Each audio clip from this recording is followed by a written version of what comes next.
यहाँ पर इस वीडियो में हम देखते हैं मानित वन की प्रकृति और विस्तार पर स्पष्टता की आवश्यकता है। मानित वन क्या है और इसकी प्रकृति और विस्तार पर स्पष्टता की हमें आवश्यकता है। हाल ही में सरकार ने 1980 के वन संरक्षण अधिनियम में संशोधन का प्रयास किया है और इस पर उच्चतम न्यायालय ने रोक लगा दी है। और अधिनियम और संशोधन के प्रयास से जुड़े कुछ बिंदु अगर हम बात करें, सबसे पहले तो यह संशोधन वन भूमि को गैर वनिक उपयोग में लाने के लिए प्रस्तावित था। जो संशोधन किया गया था वन संरक्षण अधिनियम 1980 में, पहला बिंदु था उसमें जो वन भूमि है उसको गैर वनिक उपयोग में लाने का प्रस्तावित था कि वन भूमि को गैर वनिक उपयोग में भी लाया जाए, लेकिन सुप्रीम कोर्ट ने, उच्चतम न्यायालय ने इस पर रोक लगा दी है। सरकार के सूत्रों से 1951 से 1975 के बीच लगभग 4 करोड़ हेक्टेयर वन भूमि को गैर वनिक कार्यों में ले लिया गया है।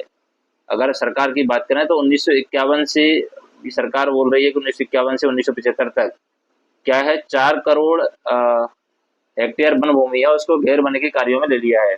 और अधिनियम के प्रावधानों के तहत केंद्र एक नियामक तंत्र का पालन किए बिना वन भूमि को किसी उद्देश्य के लिए इस्तेमाल में नहीं ले सकता।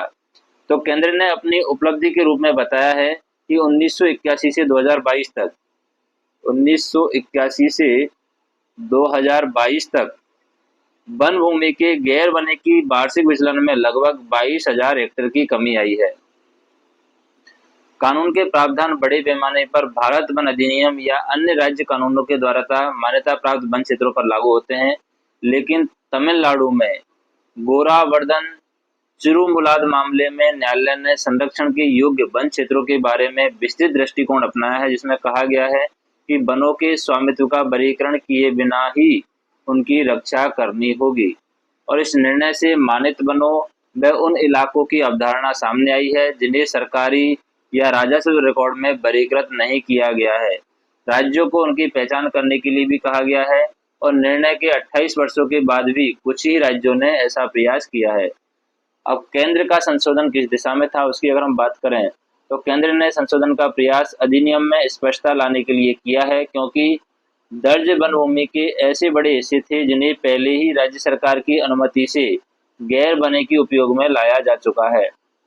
केंद्र का यह भी कहना है कि महत्वपूर्ण पारिस्थितिकी लाभों के बावजूद लोग निजी वनों या बागों को लगाने से बचते हैं, क्योंकि उन्हें डर है कि अगर उस वन भूमि को वन के रूप में वर्गीकृत किया गया तो उसका स्वामित्व चला जाएगा। भारत के नेट जीरो लक्ष्य में 2.5 अरब और 3 अरब टन का कार्बन सिंक बनाने की आवश्यकता है और इस हेतु वन कानूनों को गतिशील बनाना होगा।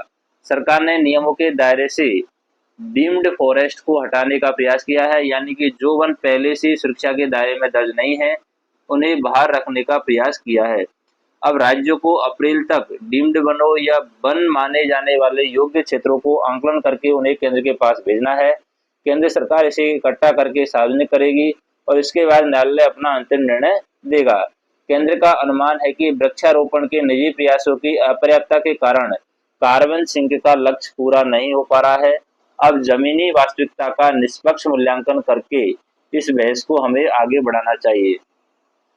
अब ये जो लेख है ये तैयार किया गया है 21 फरवरी 2024 के आधार पर द हिंदू में लेख छपा था और ये लेख तैयार किया है AFEIS के द्वारा। और ये कंटेंट आपको कैसा लगा कमेंट करके बताइए, वीडियो को लाइक कर लीजिए और चैनल को सब्सक्राइब कर लीजिए। धन्यवाद।